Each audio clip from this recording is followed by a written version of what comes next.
Hello and welcome to Solent Sports News. It's 3 o'clock and time for the Sports News Bulletin. The FA Cup 5th round begins tonight and our reporter Nathan Sabana-Keita has been looking ahead to the fixture. Chelsea play Hull at Stamford Bridge tonight, with Antonio Conte still trying to lift the pressure after a run of poor performances. They face Barcelona in the Champions League next week, but can't take their eye off the Tigers. Elsewhere, the standout game of the round is the 2013 FA Cup final repeat of Manchester City versus Wigan. The Latics stunned City in the final 5 years ago and will be looking to cause another major upset. Southampton travelled to West Brom, a ground where they won 3-2 just earlier this month. 4 West Brom players are currently under investigation for an incident that happened in their Spain training camp. Former Saints player Jay Rodriguez is currently eligible with an investigation of his own ongoing. Manchester United will look to respond to their 1-0 loss at Newcastle when they take on Huddersfield. United lost at the John Smith Stadium earlier this season. Jose Mourinho has responded to the rumours of a rift between himself and star man Paul Pogba. You had a big injury in the season, playing phenomenal before that, phenomenal after that. In this moment he's not playing well. And the team needs him at a good level. And when he's not at a good level, the team is not as good. Now, despite being out of the Cup, there is still something to smile about for Bournemouth manager Eddie Howe. The Cherries boss has been awarded January's Manager of the Month. The standout performances include a 3-0 away win at Chelsea and a 2-1 defeat of Arsenal. Bournemouth are currently in 10th position in the Premier League.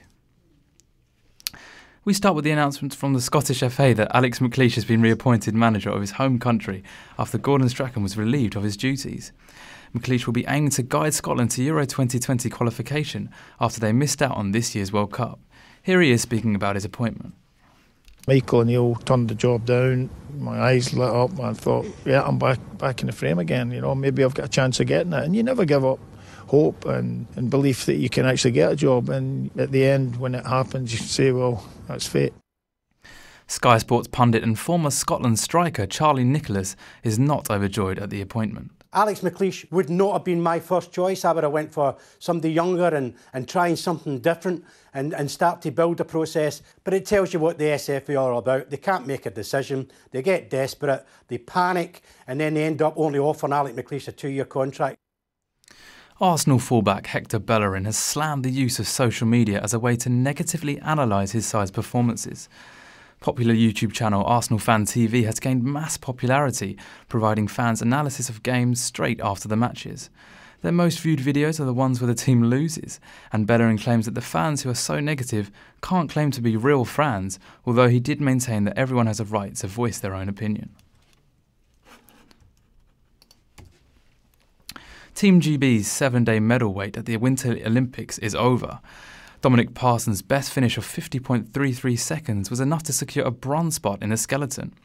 His heroics eclipsed a 70-year-old record to become the first male athlete to win a medal in the event since 1948, something he didn't see happening. I couldn't believe it when I saw a 3 next to Martin's name. I thought I'd blown it all, so still not come to terms with it. It was really tight between the 3 of us, Martins, Nikita Tregobov and myself. And Tregobov had just got ahead of me on that run and I thought that was it.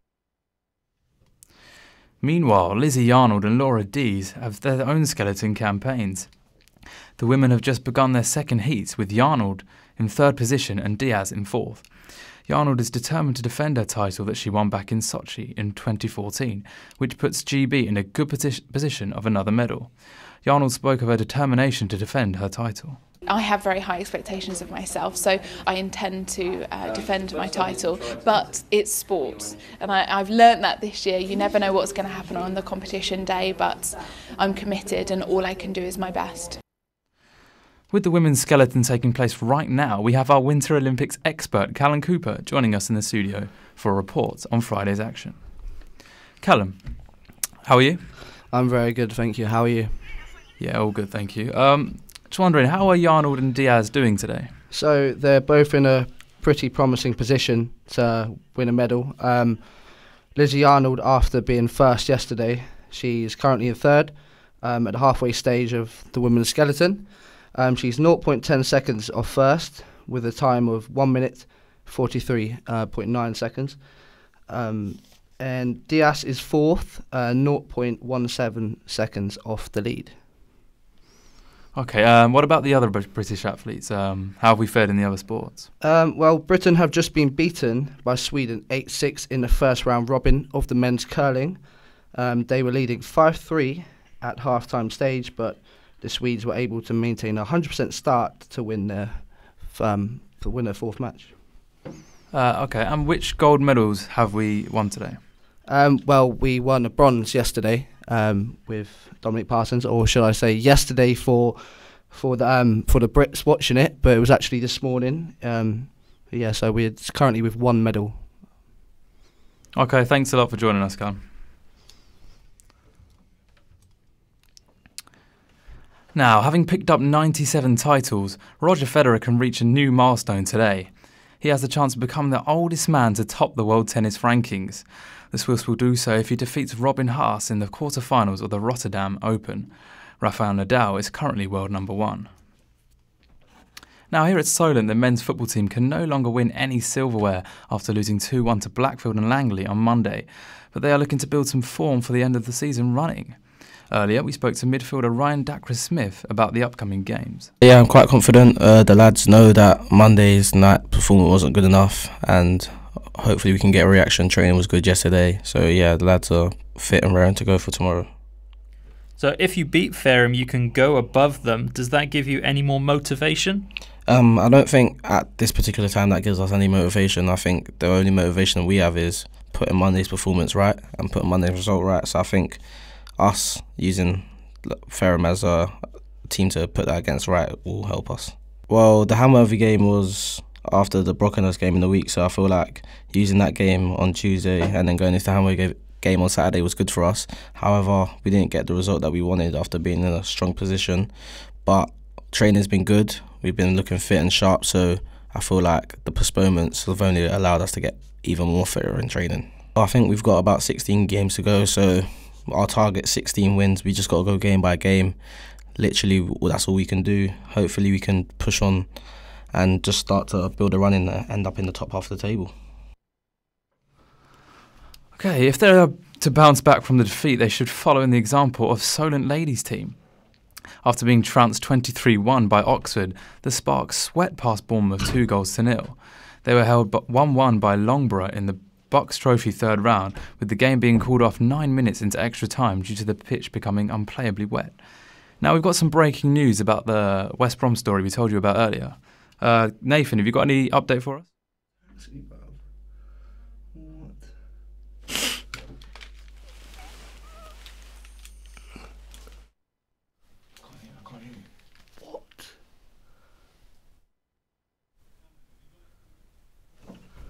Cal, have you got any update for us on the West Brom story? So, as you've heard, it's a bit of a tricky situation they've been put in. So, West Brom Albion's troubled season has been plunged into a deeper crisis after an investigation was launched into the incident during the club's training camp in Barcelona. As I believe it, 4 players have been penalised for an incident, but there hasn't been too much that has been released as of yet. But obviously they play tomorrow against Southampton, so they're not in the best of situations, considering Jay Rodriguez also was punished earlier this week. Have you heard anything about a taxi? The leaks have been going out, something about a stolen taxi? Yeah, I've just seen now, it's been reported in Spain that the players were drunk and stole a taxi in the early hours of the morning. It's unknown whether or not they were playing too much GTA or if it was just alcohol talking. But yeah. And what do you make of that behaviour from a footballer? For footballers? To be honest, obviously they're getting paid so much money, act in a professional way. Manager and the board have taken them over to Barcelona for a lovely training camp, but they've decided to steal a taxi. You never know, that poor man, he probably had a few clients to go pick up, but it's just what you get sometimes. Men will be men. Okay, thank you, Captain. Oh, Lord. That's all from us for now. I'll be back.